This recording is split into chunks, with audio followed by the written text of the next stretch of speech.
શહેરમાં રસ્તાઓ પર રોજિંદી મહેનતની જીવન ચલાવનાર નાના વેપારીઓ માટે આજકાલ પરિસ્થિતિ વધુ કઠિન બની રહી છે. ખાસ કરીને કોમર્શિયલ ગેસના બાટલાના ભાવ વધતા અને અછતને કારણે અનેક લોકોના રોજગાર પણ અસર પડી રહી છે. આવી સ્થિતિમાંથી પસાર થઈ રહ્યા છે પૂરી શાક અને છોલે ભટુરોના વ્યવસાય કરતા સંજયભાઈ પરિયાઈ, જેમનું જીવન રોજની કમાણી પર નિર્ભર છે. તેમને વ્યથા માત્ર એક વ્યક્તિની નહીં, પરંતુ અનેક નાના વેપારીઓની વાસ્તવિકતા દર્શાવે છે. સંજયભાઈ પરિયાઈ છેલ્લા કેટલાય વર્ષોથી પૂરી શાક અને છોલે ભટુરોનો નાનો વ્યવસાય ચલાવી રહ્યા છે. પોતાના પરિવારનું ગુજરાન ચલાવે છે. શહેરની ગલીઓમાં તેમની રેકડી પર રોજ અનેક ગ્રાહકો આવે છે, પરંતુ છેલ્લા થોડા સમયથી તેમની પરિસ્થિતિમાં મોટો ફેરફાર આવ્યો છે.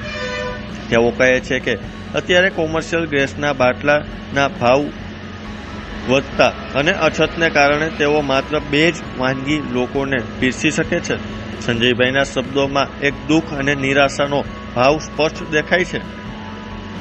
તેમણે જણાવે છે કે પહેલા તેઓ વિવિધ પ્રકારની વાનગીઓ બનાવતા હતા, જેથી ગ્રાહકોને પણ વિકલ્પ મળે અને તેમના ધંધામાં પણ થોડો વધારો થાય.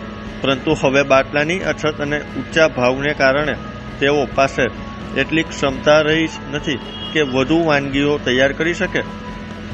તેમની હાલત એવી બની ગઈ છે કે રોજ કમાઈને રોજ જ ખર્ચ ચલાવવો પડે છે. તો ત્યારે જુઓ મારો ખાસ અહેવાલ. મારે બાજુમાં છે, અહીંયા પૂરી શાક છે, છોલે ભટુરે.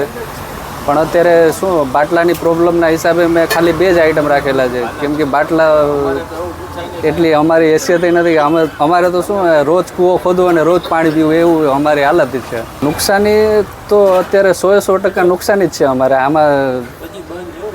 આ જો તમે જોઈ શકો છો, અહીંયા બાજુમાં અમારે 2 થી 3 રેકડી અત્યારે અમારી બાજુમાં જ રેકડી બંધ છે બાટલાના જ હિસાબે. અને શું અમે આમાં બાટલો લઈ જ નથી શકતો સાહેબ આમાં, કેમ કે 3,000-4,000 રૂપિયા અમે તો પહેલાં અત્યાર સુધી તો શું બ્લેકમાં યુઝ કરતા હતા કે 3,000-3,500 રૂપિયા સુધી લઈ શકતા હતા.